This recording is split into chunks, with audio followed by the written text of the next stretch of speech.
We start looking at the little unit sheet that he has on here. This is his unit notes on chemistrysolutions.com. The reason why I like to look at this is because this is what our test is going to look like. There's going to be one question on density, one question on combining ratios, periodic table, molecular weight, blah, blah, blah. There's going to be all of these questions on there, and this is basically kind of like a study guide. When I had him with Orgo, it was pretty much followed to a T. Like, there was one question on this, one question on that, yada yada. So, let's look at what we've already done so far. So, we haven't done density, combining ratios, no. We have done sig figs, so we can cross that off, and I think that's the only thing that we have done so far. So, what I want to talk about today is accuracy versus precision, and then I'm going to kind of just like work through basically what he's gone over already. But this will be a short video because accuracy versus precision should be decently simple. And I'm going to do like 2 practice questions on it, so nothing like the last ones where we're doing multiple practice, just a few little practice in there. Okay, so first let's look at the difference between accuracy and precision. Accuracy and precision. I don't know how to spell precision. Okay, it's... Guys, this is embarrassing.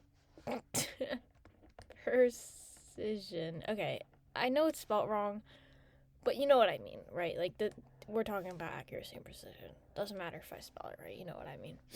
Okay, so what accuracy is that it's how close to true we can get. So that means I always like to look at the archery, or darts, right? You always want to get in the middle because that's where you get the most amount of points, right? So this would show you that it's fairly accurate. This person's like killing it right now in this game, right? They're getting hella points. Awesome. They're super accurate. They're doing a great job. Close to true. They're always close to true. They pretty much are on true or onto the target, amount that you want. But let's also talk about some scientific data. So the true value, let's say, is 24 milliliters, right? And let's look at 3 trials here of somebody. Oh my god, I literally can't count. That's so funny. It's because I said 3. Anyways, let's look at 3 trials of somebody trying to measure out 24 liters, right? 24, let's say 0.2. We'll have 24.1. And then we'll have 23.9. This person is very accurate. You can see they're really, really close to that true value. So this would be considered accurate. So accurate is basically what you want. Accuracy is always great. This tells you that you're close to the true value and you're doing a great job with your lab and nothing's wrong with the lab equipment, because sometimes you can still be precise, but you'll still be off, which we'll talk about in a second, and that will tell you that maybe your lab equipment was wrong or you did one little step wrong, but everything else was done correctly. Right. So, now precision is reproducibility. Probably like, what the fuck does that mean? Sorry for the cursing. What the frick does that mean, right? So, we know that accuracy is close to true. So we want to hit that bullet point right there. We want to hit right in the middle. We want to get all the hella points. Nope. The wind is a little strong, And you're pretty, precise. You're getting in the same exact spot every single time, but you are not close to true.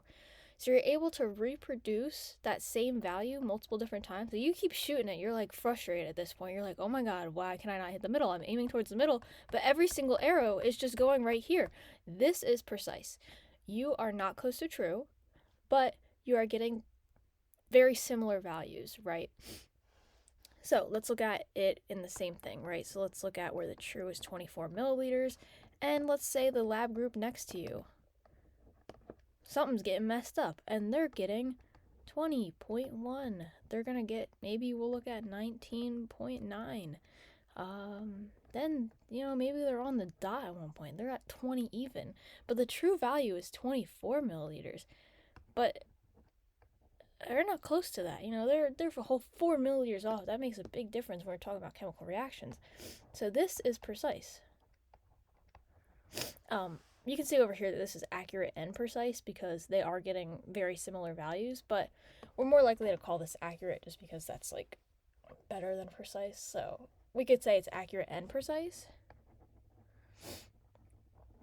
But yeah, so that's basically the difference between the two things. Accuracy is how close you are to true, and precision is the reproducibility. So, you know, the ability to keep shooting the arrow or to keep measuring this out and keep getting the same value even though it's off. Okay, so let's go into some practice with it. So I'm going to show you 3 different trials. The true for all of them is going to be, we'll say 16.2 grams. Right, so that's the true. Split this up into 3. And then your answer, I guess we'll put the answer down here. Okay, so we're again doing 3 trials here. 2, 3. And we'll do 1, 2, and 3. Right, so we're doing 3 trials here. The first one, let's say you get 0.9. And then we're going to get 21.2. This is grams, by the way, and this is a 9. And we'll say we'll get 21.0 on the dot. So is this accurate or precise or both is what we're putting down here. All right, so the next one, let's say the first trial you get 16.3, and then we'll say we get 16 on the dot. And then the last one, we'll say we get 16.2 grams. Okay, so the last one is going to be, we'll say 17.0. And then we'll do 16.0, and then we'll get another 16.0. All right, so same thing as always, we are going to be pausing the video if you would like to try this out, but if you would like to see the answers now, do not pause because I will be explaining it in 3, 2, 1. Okay, so the first one, we know the true value is 16.2 grams, but the trial that we have is 20, and we're looking at that, we're like, what? All these are about 21. That's not cool. But they're getting around the same answer every single time. They're only off by a little bit. The most that they're off by is 0.3, which is pretty precise. So I'm going to go ahead and call this one precise. The reason being is because they are way off from the true value. They are messing something up with their measurements, but every single answer is very close, so we can call this precise. Okay, the next one. We know our true value is 16.2 grams. We're looking at this, 16.3. Damn, they're doing a hell good job. Pretty good. 16.0. It's still pretty good. They're a little bit off, but that is real close to 16.2. And then we get 16.2 on the dot. They are absolutely killing it. We are going to call this precise and accurate, because these numbers are not off by a lot, but they're also really close to the true value. So we're going to call it precise and accurate.